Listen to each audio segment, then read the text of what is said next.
Sir सभागृहाची वेळ मंत्र्यांना 2 वर्षापासून बिल मिळत नाहीये। पुढची बातमी बघूया। शहापूर शहरातील आर.एस. दमाणी इंग्लिश स्कूल या नामांकित खासगी शाळेतल्या विद्यार्थिनींना मासिक पाळी तपासण्यासाठी विवस्त्र करून त्यांचा छळ करण्यात आल्याचा आरोप त्यांच्या पालकांनी केलाय। या प्रकरणात दमाणी इंग्लिश स्कूलच्या मुख्याध्यापिकेसह 8 जणांवर पॉक्सो अंतर्गत गुन्हा दाखल झाला असून मुख्याध्यापिकेला अटकही करण्यात आली आहे। गुन्हा दाखल झालेल्या 8 जणांमध्ये 5 शिक्षिका आहेत, 1 शिपाई आहे आणि व्यवस्थापन समितीतल्या 2 महिलांचा देखील समावेश आहे।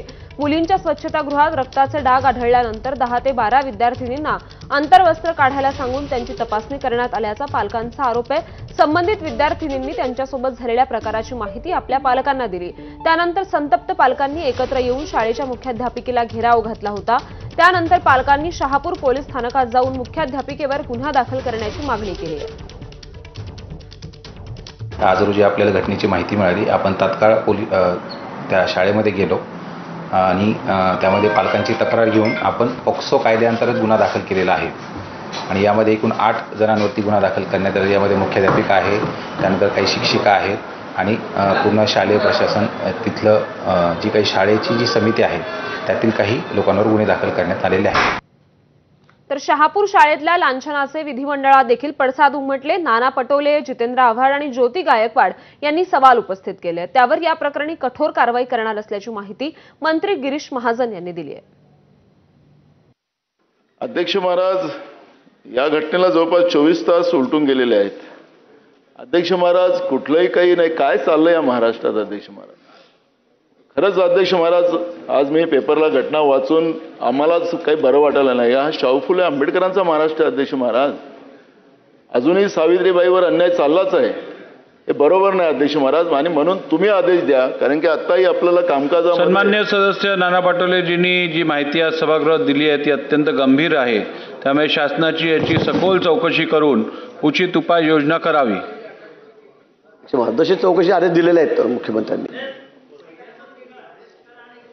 हो हो हो, अगदी कडक कारवाई केली जाईल। त्याच्या संदर्भात मुख्यमंत्र्यांनी माहिती घेतलेली आहे। मुख्यमंत्री महोदयांनी कारवाईचे आदेश दिलेले आहे। की बापाला लाज वाटेल अशी आहे त्या पोरींना, म्हणजे मी माहिती घेतली तिथनं जे फोन आले, म्हणजे त्या बाईला काही लाज लज्जा काय, ती बाई आहे की कोण आहे? हैवान आहे। त्यामुळे त्या बाईला पहिलं टाका जेलच्या मागे काहीतरी करून आणि तिला पहिले सस्पेंड करा। ठीक, ती तिथं राहताच कामा नये, तसं आपण आदेश द्यावा साहेब। मी आत्ताच आदेश दिलेले आहेत, योग्य चौकशी करून त्वरित उपाययोजना करण्यात यावी।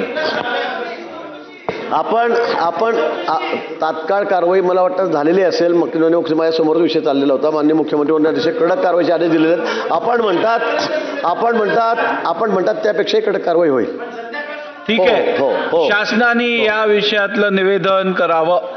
असंवेदनशील घटना आहे, त्याच्यावर आपल्याला असं वाटतं की त्यांना शिक्षा ह्या व्हायलाच पाहिजे, मुख्याध्यापिका आणि ज्या तिथे कर्मचारी होत्या, महिला कर्मचारी त्यांना। पण त्याच्याबरोबर मला अजून एक पॉईंट सांगावासा वाटतोय की शाळेमध्ये पाणी नसणं, ही घटना का घडली त्याच्यावर विचार करणं आवश्यक आहे। पाणी नसणं हे सुद्धा चुकीचं आहे। मी मागे आपण महिला दिनाच्या निमित्त मी सांगितलं होतं की शाळेमध्ये vending machine, disposal sanitary pad, vending machine, sanitary pad, disposal machine असणं आवश्यक आहे, बंधनकारक असलं पाहिजे। आणि पाण्याची व्यवस्था, आपण जेव्हा मुलींना म्हणतो की बेटी बचाव बेटी पढाव म्हणतो, पण जेव्हा मासिक पाळी असते तेव्हा मुली जाऊ शकत नाही, कारण तिथे पाण्याची व्यवस्था नसते आणि पाण्याची व्यवस्था नसल्यामुळे ह्या घटना घडतात। तर त्याच्याकडेही लक्ष देणं आवश्यक आहे आणि त्याच्यासाठी आपण नियम बनवणं आणि कठोर कारवाई करणं आवश्यक असं मला वाटतं।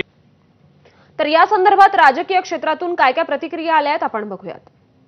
मासिक पाळी आली म्हणजे काही गुन्हा नाही, पण रक्ताचे डाग आढळले म्हणून शाळेकडून ही क्रूरतेची परिसीमा गाठणं म्हणजे अतिशय लज्जास्पद अशी बाब आहे। घडलेली ही घटना केवळ अमानवी नाही, तर थेट स्त्रीत्वाचा आणि विद्यार्थिनींच्या आत्मसन्मानाचा भयानक असा अपमान आहे। शाळा म्हणजे विश्वासाचं, संरक्षणाचं ठिकाण असायला हवं, पण या घटनेनंतर या विद्यार्थिनींसाठी शाळा म्हणजे भीती, लाज आणि मानसिक छळाचा अड्डा बनलाय। या घटनेबाबत संबंधित मुख्याध्यापकांवर पॉक्सो अंतर्गत गुन्हा दाखल झाला असं समजतंय। याशिवाय जे जबाबदार असतील त्यांच्यावर गुन्हा दाखल करण्यात यायलाच हवा, यासाठी मी स्वतः सुद्धा त्याचा पाठपुरावा करणार आहे। हे जी कुठली शाळा आहे यांच्यावर कडक शासन झालं पाहिजे। या शाळेला खरं तर बंद करण्याची नोटीस द्यायला पाहिजे, शाळेची मान्यता काढून घ्यायला पाहिजे। म्हणजे इतक्या निर्लज्जपणे हे सगळे कसे वागू शकतात?